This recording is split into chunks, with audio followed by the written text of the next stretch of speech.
How to use randomization. To start, look for the randomization section in the BB Tools Tiler panel. Initially, it is collapsed. To open it, just press the title or the chevron icon. To enable randomization, pull the max intensity slider to the right.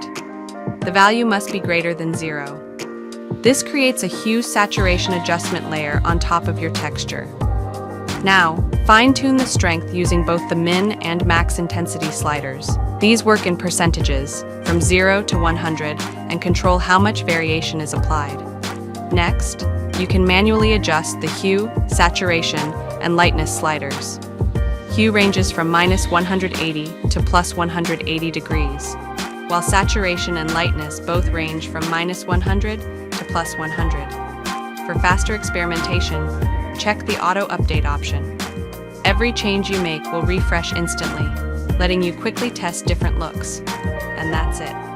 With randomization, you can generate endless variations of your textures in just a few clicks.